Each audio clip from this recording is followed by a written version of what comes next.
Welcome to the Explainer.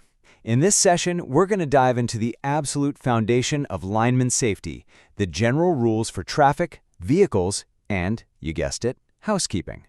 We're pulling these straight from the Illinois Electric Cooperative's Employee Safety Manual, breaking down the non-negotiables that keep you, your crew, and everyone else safe out there.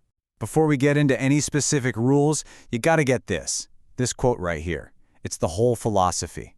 It's not just some nice words in an introduction. Every single thing we're about to talk about boils down to this one simple truth. Safety isn't just a part of the job, it is the job. And that leads us right here. Safety starts with you.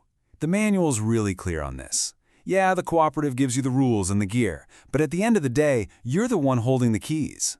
Personal responsibility is the foundation everything else is built on. So what does that really mean on the ground?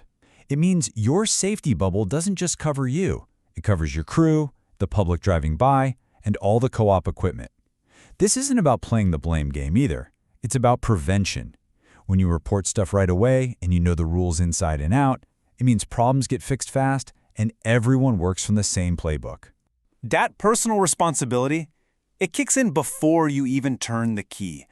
Every single workday starts with what you can call a pre-flight check of your vehicle.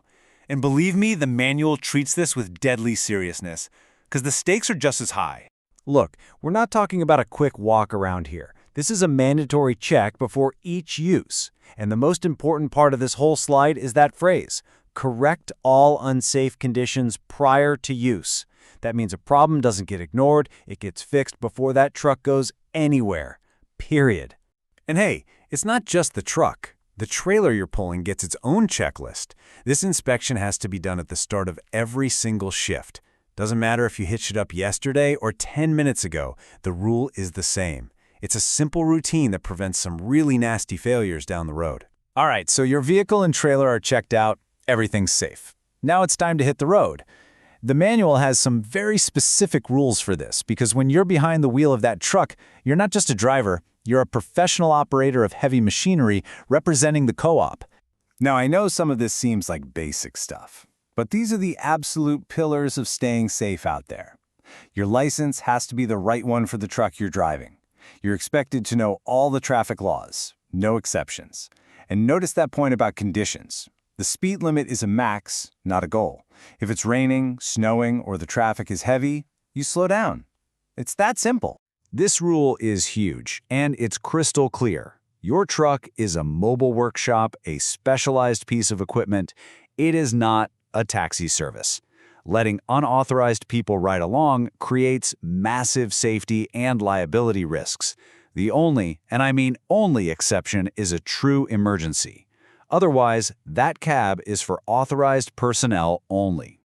You've arrived at the work site. Now what?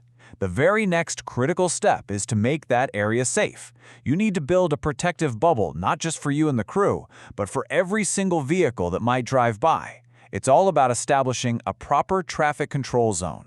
And let's be super clear about something. Throwing out a few cones isn't just a nice thing to do. It is a legal requirement. The second you start setting up on a road, your worksite becomes an official temporary traffic control zone, and it has to follow the rules in the Manual on Uniform Traffic Control Devices, the MUTCD. The best way to think about your zone is in these three parts. First up, the advance warning area. That's your signs telling drivers, hey, something is happening up ahead. Next, you have the transition area, which is usually a taper of cones that smoothly guides traffic out of your way. And finally, you have the work area, the safe space where you can do your job protected by that buffer you just built. It's a logical flow that keeps everyone safe. Okay, the scene is secure, traffic is flowing safely around you. Let's lock in on two final pieces of this safety puzzle: how you move your vehicle inside the work site and the constant discipline of keeping things clean. You know, a shocking number of incidents happen while backing up, and just about all of them are preventable. The manual boils it down to these 4 steps. And really pay attention to that last one. Do not depend entirely on your mirrors. They're a tool, but they don't show you the whole picture. You need to be actively looking around everywhere the whole time. And keep it slow. Backing is not a race. And just to be perfectly 100% clear on this, if you're in a truck where you can't see out the back, there is absolutely zero wiggle room. You must, it's not optional, you must use a reverse signal alarm or have a designated spotter guiding you. There's no third option. This rule is there to prevent a tragedy. Lastly, let's talk housekeeping. This isn't about things looking pretty for the boss. A clean site is a safe site, plain and simple. A tool left on the ground is a trip hazard. A cluttered truck bed is just a collection of accidents waiting to happen. If you see a slippery spot, you clean it up right away. It's about actively removing hazards from your workspace.